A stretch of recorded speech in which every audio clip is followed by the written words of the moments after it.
The last Locked On NBA of 2022. Some fun games in the league. Celtics Clippers with the Celtics and their interim coach making it happen. We'll talk about some of the best moments of 2022 and headlines to look forward to in 2023 as well. It's Friday. We're power ranking stuff. It's all coming today on Locked On NBA.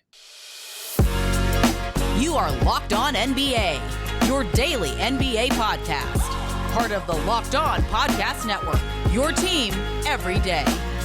Happy Friday, everybody. Welcome in to another edition of Locked On NBA. It's December 30th, the last show of 2022. Can't believe we're here. It's been a wild year in the NBA. We're talking about a lot of that today.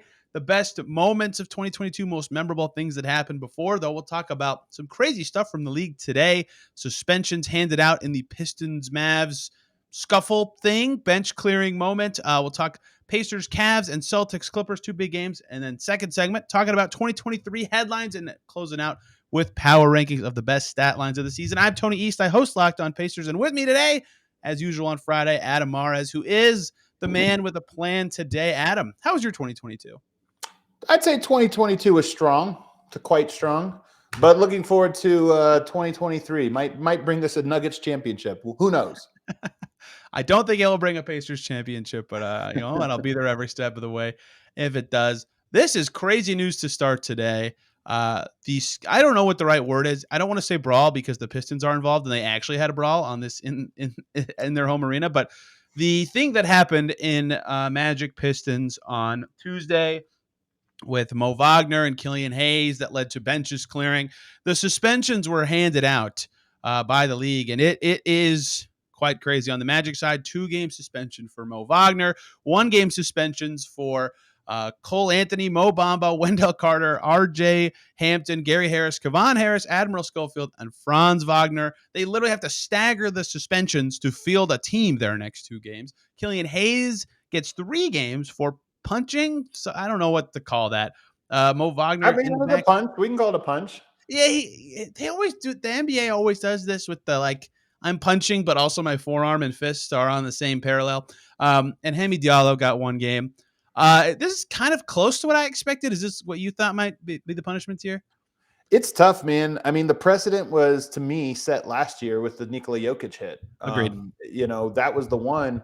And that one was such interesting circumstances in that when Markieff Morris went down, I don't think it was known even by the league the extent of the injuries with him. And had they known, maybe that suspension would have been longer. But that was a 1-game suspension that actually caused a lot of damage, to Markieff Morris. This one was a knockout. And I think, you don't want to overblow it. It's a little bit of a dangerous play, or a dangerous hit, to hit a guy in the back of the head, not looking. It knocked him out, which is always kind of a tough look. It's always a little bit strange to see. So it does in some ways feel worse than the Jokic thing, even if the long-term result is not as bad. So I don't know. I think that Adam Silver and the league's front office had a really difficult situation on their hands on how to handle this, and nothing really would have made sense. This one makes as much sense as anything. Yeah, I'm with you there. It was to the extent of bad that those random fans were like, he should go to jail. It's sports. Can we relax? Do you think that benches clearing should be an automatic game? Sometimes I don't. No, but I understand why the league does it. They're so afraid of players. If you didn't have this rule has actually been effective, even if you think about this circumstance. You stepped onto the court, but you did not cross any lines, right? There was no right. It didn't cause a kerfuffle. And I think that's what the NBA is really afraid of, is a brawl, an actual brawl where both teams are going at each other. And so by making this incredibly over-the-top rule where you can't even step onto the court, it eliminates any risk of that happening, any chance of it. So it is a little bit crazy. It sounds like overreach, but it's doing its job. Yeah, I agree. It's crazy for the Magic. They'll have to literally stagger these. So Cole Anthony, Mo Bamba, Wendell Carter, RJ Hampton, Gary Harris will miss their next game. And the following game, Kevon Harris, Admiral Schofield, and Franz Wagner will miss. They're going to have 8 guys available versus the Wizards. That's tough. Did we know? Did they get to choose who missed when? I don't know that. We want all of our good guys available in the same game. I don't know. That'd be fun little game theory strategy. I don't know. Orlando just only suspends their centers, so they have to play small one game and then play really big the next. Orlando suspending all their centers is 13 of their 17 players. So I'm not sure. I'm not sure that would actually work. So that we'll see where that turns out. Next couple of Magic games are going to be funky because they have very limited players available. Let's talk about 2 games in the NBA tonight. Big one in the TD Garden. Celtics hosting the Clippers. Clippers playing pretty good recently. They've got their guys. They're looking healthy. Kawhi Leonard is playing 37 minutes. Paul George is playing 40 minutes. And they Wow. lose. Finals preview potentially. What'd you think of this game? Well, they lost, but they lost to the Boston Celtics, the best team in basketball, at least record-wise. So let's not get too crazy just yet. They suck. And also, by the way, suck. in Boston, the LA to Boston is one of the longest trips, distances you can get in the NBA. Here's my take. 2 years ago, you had Brad Stevens was the greatest coach in basketball. He leaves. You get Ime Udoka, an upgrade, best coach in basketball. Then he goes. And you get Joe Mazzulla, best coach in basketball. Now he goes. He was in a pickup game. He got a scratched eyeball. And so he has had to miss his second straight game. And guess what? Damon Stoudemire filling in for him 2-0. My take is, Tony, coaching doesn't matter in the NBA. Whoa. I wouldn't say it doesn't matter, but I mean, is the proof not in the pudding here? The Celtics, it doesn't matter who coaches them. They're still great. Yeah, I think Luke Walton is the all the evidence anyone needed with Golden State followed by Sacramento for the importance of coaching. That's funny. Matters more for developing teams to me. That's always been my take on coaching. That's a good take, actually.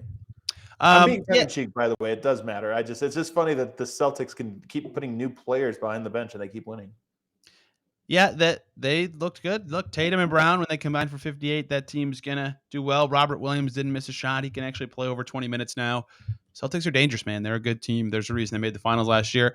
And the Clippers could be dangerous soon if all these guys can play, but they did not play particularly well in this one. Couldn't hit the threes. One other note here. When you look at the Celtics, they were the number 1 team in the NBA, and they looked like completely dominant. They just came home for, what was it, a 7-game homestand and went 4-3. So this was actually maybe their worst 7-game stretch of the entire season, and they didn't have a single road trip over it. So kind of a weird thing there, but it might be a sleeping giant. They do have a road trip coming up. They're going to take Denver and Dallas as well as Oklahoma City and San Diego, a little 4-game Western trip. I kind of think that this might be they might be the juggernauts again. You get Robert Williams back. You have a little bit of up and down, uneven play, but they're rolling now, and I wouldn't be surprised if they strung a few together. Yeah, getting Robert Williams back is getting a good player and kicking out Blake Griffin or Noah Vonleh. Negative players for rotation. Win-win. The other game we could cover because I was there. Pacers-Cavs. Cavs are good this year. They're third in the East. Pacers down in the fourth quarter. Monster dunk from Aaron Nesmith turns the entire game around. How about Tyrese Haliburton and Adam Mahrez, who ever since being called a wannabe all-star by Wally Szczerbiak, scored 38 to help beat the Celtics, scored 43 to help beat the Heat, 29 to take down the Cavs tonight. That's 3 wins where he dominated against top Eastern Conference opponents. He's looking like a real all-star to me, and the Pacers quietly in 6th in the East now. I mean, I love – it's weird when a former player attacks you, but it's Wally Szczerbiak. Wally Szczerbiak versus Tyrese Haliburton is the weirdest beef of 2022. Nobody had that on their bingo card. Yeah. That was my God. Surprise. I asked Tyrese about it, and he's like, it'd be different if it was someone I idolized or really looked up to, but it's not. That wasn't like a shot at Wally Szczerbiak, who was a former All-Star, by the way. Like not a bad NBA career Wally Szczerbiak had, but I thought that was telling. Pacers look good right now. I will give you 15 seconds on them. That Tyrese Haliburton's playing at an All-Star level. I don't think Buddy Hield's missed a 3 this entire month. They're quietly a good team. No one thought they'd be here, but they're going to be over 500 at New Year's, and they're in that playoffs picture in the East because their point guard is an All-Star level talent. Speaking of the year ending, Adam, it's over. What were to you the best moments in the NBA this year? I mean, if you ask me personally, I mean, that wasn't the question I was thinking here, because if you ask me personally, they're all going to be Jokic memories. I'm going to tell you it's Jokic's headband game, the second to last game of the year, where he crossed the barrier for 2,000 points, 1,000 rebounds, 500 assists in a single season. And he did it with a headband, a bloody head, and a headband around to hold the bandages up. It would be the 49-point triple-double that finished in an assist to the corner for Aaron Gordon and a 3 on TNT to beat the Clippers, winning his second MVP and receiving the award at his horse.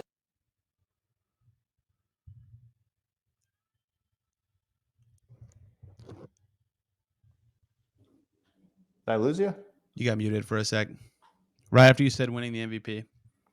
Oh, winning the MVP at his horse's stable in Sombor, Serbia, and receiving the award out there, which I thought I know a lot of people thought that would be a weird one. I thought it was awesome. I thought it was great for him to get it in that unique setting. So those would be my memories. Yeah, look, I like Steph Curry a lot. And I like the Warriors dynasty. Yeah, that might be an unpopular take amongst fans of the game, but revolutionized the game, fun to watch. And Jared Wade wrote this years ago, but a lot of superstars slowly kind of kill you and melt you over the course of a game. Steph Curry will flip your world upside down in 30 seconds. Like he just plays basketball different than everybody else.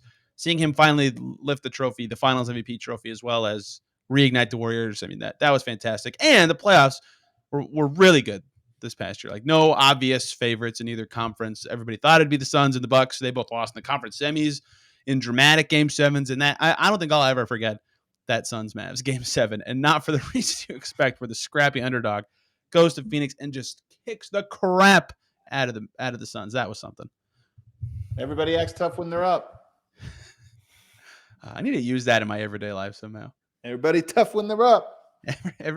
Add that into my vernacular. Coming up, 2023 headlines. What are they going to be? Adam Mares has them for us. We'll dive into their validity in a second. But first, a quick message from the National Highway Traffic Safety Administration. You're hanging out with some friends and putting back a few drinks. A few becomes a few too many. As the evening comes to an end and people start to head out, you think of calling for a ride. Nah, you live nearby. You can make it home okay. It's no big deal. What are the odds you'll get pulled over anyway? And even so, what's the worst that could happen? Your insurance goes up. You lose your license. You lose your job. You total your car. You kill someone. Everyone knows about the risks of driving drunk. The results are tragic and often deadly. However, that still doesn't stop everyone from getting behind the wheel under the influence. That's why police officers are out there right now looking for impaired drivers on our roads to save lives. So if you think you're okay to drive after a few drinks, think again. Play it safe. Plan ahead and get a ride. It only takes one mistake to change your life or someone else's forever. Drive sober or get pulled over. Back here on Locked On NBA, the year is over. We just did our best moments from last year. Now it is going to be 2023 in a few days.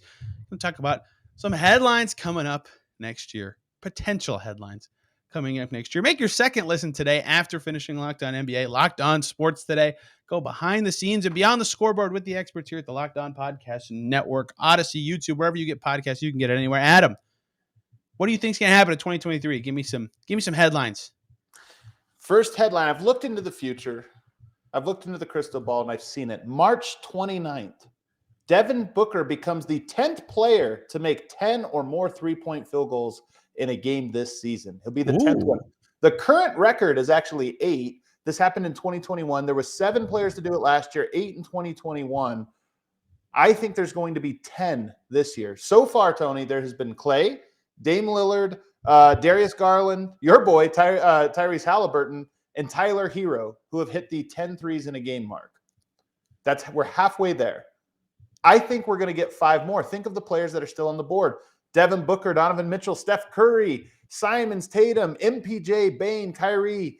And then here's the kicker. Here are some players that, believe it or not, have actually hit this mark. 10 threes made in a single game. Evan Fournier, Sadiq Bey, Robert Covington, Marcus Smart, Tim Hardaway Jr., Terry Rozier, and Danilo Gallinari. There's always some random players that do it. We're less than halfway through the season, and we've already got 5. I think we get 10. That actually just carried so much weight on those players. Here's some guys that actually did this. They really did it. Really. Yeah, I think that's very possible. I mean, look, threes are a thing in the NBA now, and I think teams, the number of threes teams take every year goes up incrementally, but right. I think they get better at choosing them. I think that is where a lot of the surge in offensive efficiency comes up, and that's why I think this number will go up over time. Like Buddy Hield, like I just said, I don't think he's missed a 3 this month. He took 9 today. Like he could get in that mix. I can't believe he wasn't a guy who even said who's done it before. Yeah, there's a bunch of guys who are capable of it in this league now. It's a thing that every team has to use as a weapon. And when you're hot from 3, you're hot from 3. I think we'll get over 10, but Booker will be the 10th because you foretold it. I foretold it. Exactly. I mean, honestly, like before long, we might have 30 players that do this in a year. I mean, 10 threes is absurd, like to hit 10 threes, but you're right, man. It might just become a thing that's like just not that crazy anymore. April 7th. I have another one for you here, Tony. April 7th.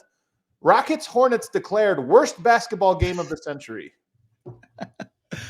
Starting point guard for your Charlotte Hornets. Here comes Tony East lining up across from him for the Rockets. Adam Mares, both making their NBA debut on 10-day contracts today. We're required to speak Yeah. French the entire game. I mean, That's right. it'll be a Yep. disaster. I mean, honestly, there's going to be a lot of bad games down the stretch. Rockets, Hornets, to me, they're both in that second and third spot right now, second and third worst record. That game will probably be pivotal for them to lose. So that will be, I think, an all-timer. Adam, I think you could say that neither of those teams will want to be the victor in that game. Oh, my gosh. I would not. You would say that. I wouldn't say that. April 9th, Luka Doncic and Joel Embiid each score 60 points on the final night of the season as the scoring battle comes down to the wire. Oh man, that's oddly believable. Who do they play in their last games? Well, I'm glad you asked that, Tony, because currently they're both averaging 33 points per game. So they're both like having these crazy outputs. 59-point high on the season for Joel Embiid, 60 for Luka Doncic. Philadelphia is at Brooklyn, not known for defense, and also they don't have a center who weighs more than 110 pounds. And San Antonio is at Dallas. They will be tanking hard that night. If that's the last game for each of these two teams, like both of those guys should have 50 in them. I'm going to call it 60. It's going to be like George Gervin and David Thompson. You remember that, right? You remember that back in what, 1976? Yes. Down to the wire. Yeah, that look, especially if playoff seedings are decided, like they have nothing to play for but that, why not go for it? And it was going to be crazy is you and I will both be on the Spurs after getting cut by the Rockets and Hornets after our That's right. disastrous performances on the 7th. So crazy. Lock up clear Luka. waivers and be there. April 25th, the Warriors become the 5th 8 seed to defeat a 1 seed in the NBA. Wow. I would believe that though. I mean, these are all believable. These are like tongue in cheek, but also serious. I mean, yeah, look, who wants to play them? Like nobody. Right? Did you see what they did to the Memphis Grizzlies without Steph Curry and Andrew Wiggins on Christmas Day? Did you see that? Ironically, the 1 seed could be Memphis. Like, look, man, listen, the Warriors don't care. They've been here before. 4-time champion, reigning champion. And I know some people are like, man, can they do this? They have the number 1 5-man unit in all of the NBA right now. They currently have that. They're playing other guys. They've experimented. We got to bring Kuminga along. We got to do this or that. Guess what? If those things don't work, they can always pivot. And even if they don't pivot, you get to the playoffs and you just play your starting 25 minutes a night. They crush everybody in those 25 minutes, including whoever it is going to be at 1 seed. Is that Denver? Is that Memphis? Is that going to be New Orleans? Is somebody else? The teams at the top are not teams that have been there, done that to the degree that Golden State has. So I'm predicting it. 8 seed beats the 1 seed. It's the Warriors. Yeah, I would probably pick them against that. Like their home record is insane. They just win 1 road game. There you go. They got it. May 11th, NBA MVP awarded to foreign-born player for 5th consecutive year. Seems like a lock, right? I mean, the top 3 are currently foreign-born. I mean, you've got Jokic, you've got Giannis, you got Luka, and you've got Joel Embiid. You're really just talking about maybe Tatum. I don't even know who's left outside of Tatum that's like seriously in. Steph's not playing enough. So, yeah, I mean, that's it, right? Steph, maybe if he plays the rest of the year, but I'm telling you, man, maybe it's Tatum. He's hey, look, if you gave me a surprise headline that Zion got the award, I'd have to think about it. I don't think he's gonna, but hey, he's got a shot. He's not gonna do it. But it was a good thought of yours. Good job. May 20th, Ime Udoka, Nick Nurse, Mike Budenholzer, top candidates for 76ers coaching job. Wow. So the this is like a 4-parter right here. This is like the subtext there is they lose again in the second round. Yeah, wow. I mean, you did very well with these.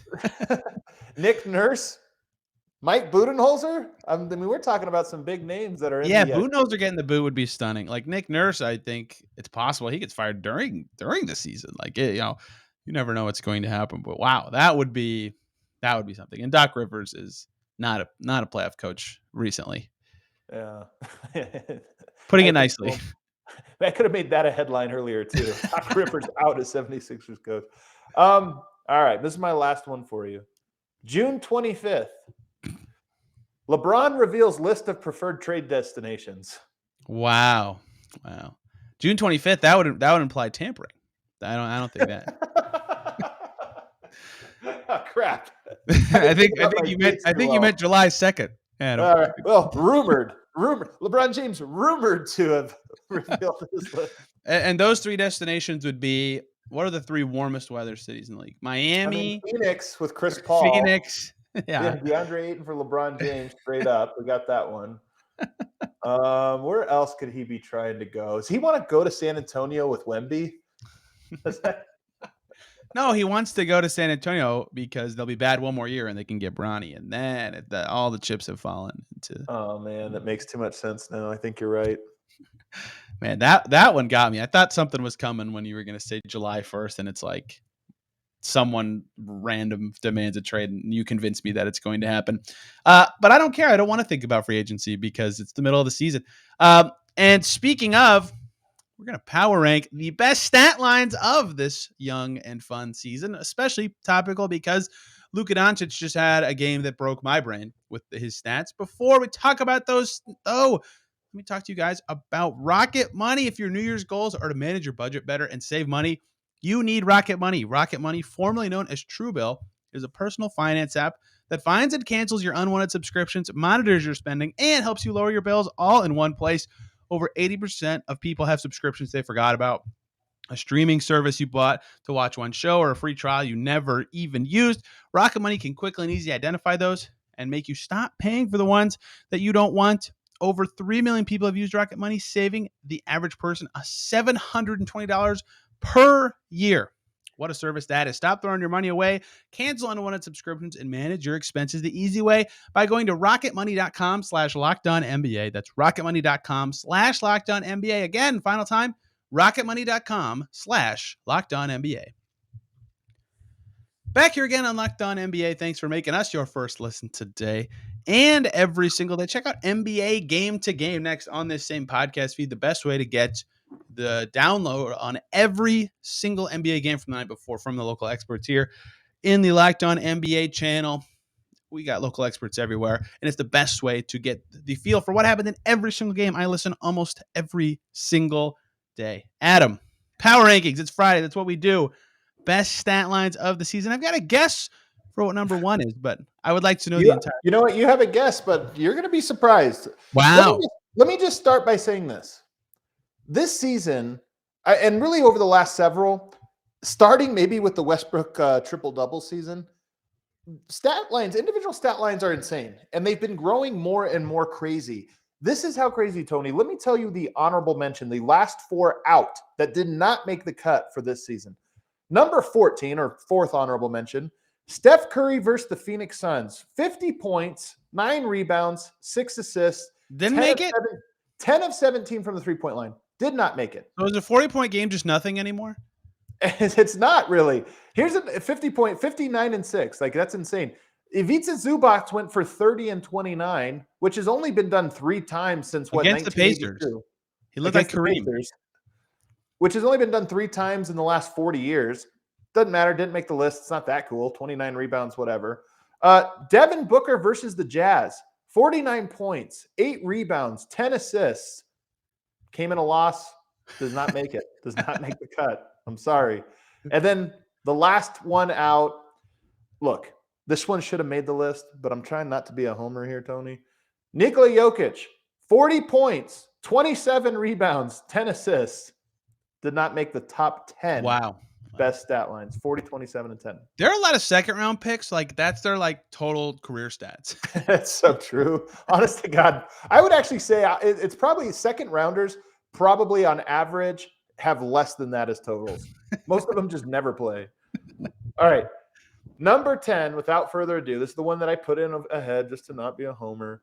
Anthony Davis versus the Phoenix Suns. 37 points, 21 rebounds, 2 assists, 5 steals, 5 blocks. Almost a 37.5 by 5. Yeah, look, at his best this year, maybe it was the best he's ever played. We haven't seen Anthony Davis at that level since the bubble. He was ridiculous on both ends. And there's the only thing that made the Lakers watchable and good. And now that's gone, which kind of sucks. But yeah, he was special. I remember that game very well. Number 9, Luka Doncic versus the Houston Rockets. 50 points, 8 rebounds, 10 assists, 3 steals, 17 of 30 shooting and 6 of 12 from three. Was this like 58-10. Was this 2 seconds ago? They played the Rockets today. I wondered what he finished with. Yeah, you could do this exercise with just Luka stat lines, I bet. I mean, If you did the top 30, Luka would probably have. I mean, he has like a lot. Luka and Jokic would dominate the like second tier of these. They didn't make the top 10. They're in here a few times, but they would dominate the ones right below this.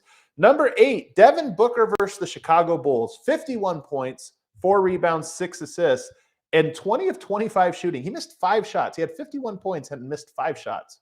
What was his free throw attempts in that game? I remember being blown away that he had 51 on like 3 free throw attempts or something insane. It wasn't like all high, shots. but I didn't write that one down on the stat sheet here, but it wasn't high. Devin Booker, by the way, a frequent guest on this one, not just in the honorable mentions. He has another appearance here.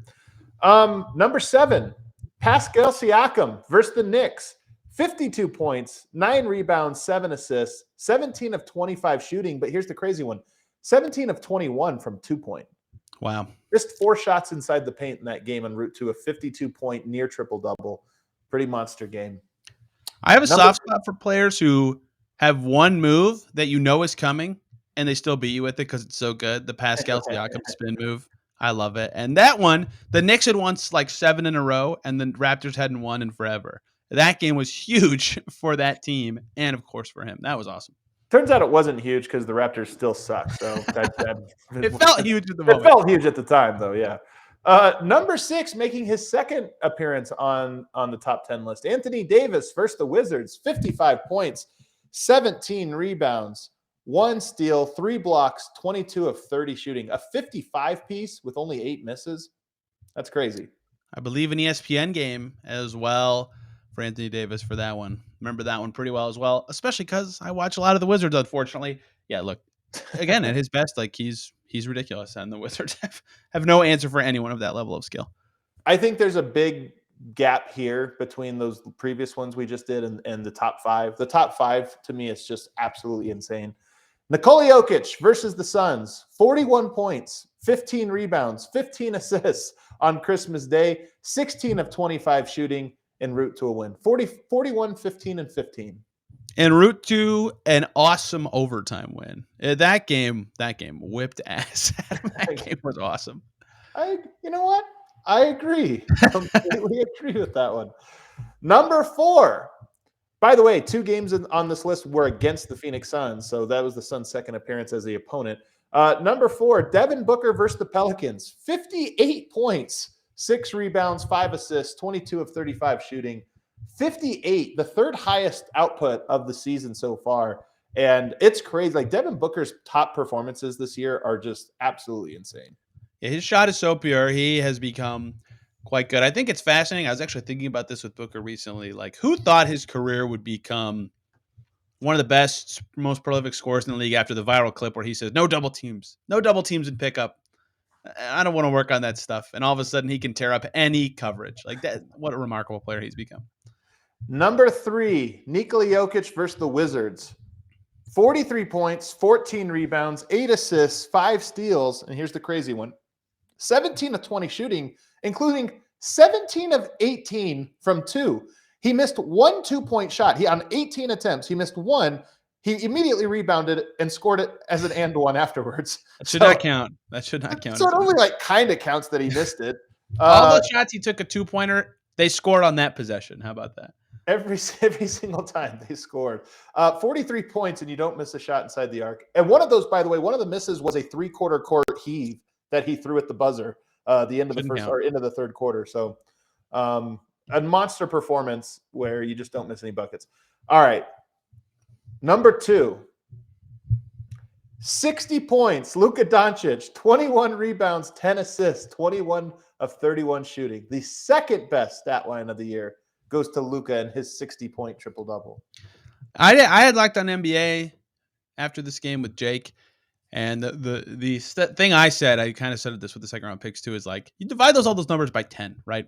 6 points, 2 boards, 1 assist. If you're a role player, you're like, yeah, all right. Like I made it happen out there. I was moving it around like 10 times all those numbers. Like it just looks fake seeing it written out, especially because he crossed like the even 10 barriers, like 60, 20, 10. Ridiculous. Honestly, if you cut those numbers in half, you're an all-star. So, Yeah, I mean, 30, 10, and 5 is all-star numbers. Like, that's a better way to put it. and then the number, I know a lot of people would have had that number 1. I wouldn't blame you if you had it. I'm going to go with Joel Embiid, 59 points, 11 rebounds, 8 assists, 7 block shots, 19 of 28 shooting. I mean, he had 1 fewer point, 7 more block shots, near triple-double for him as well on even better efficiency.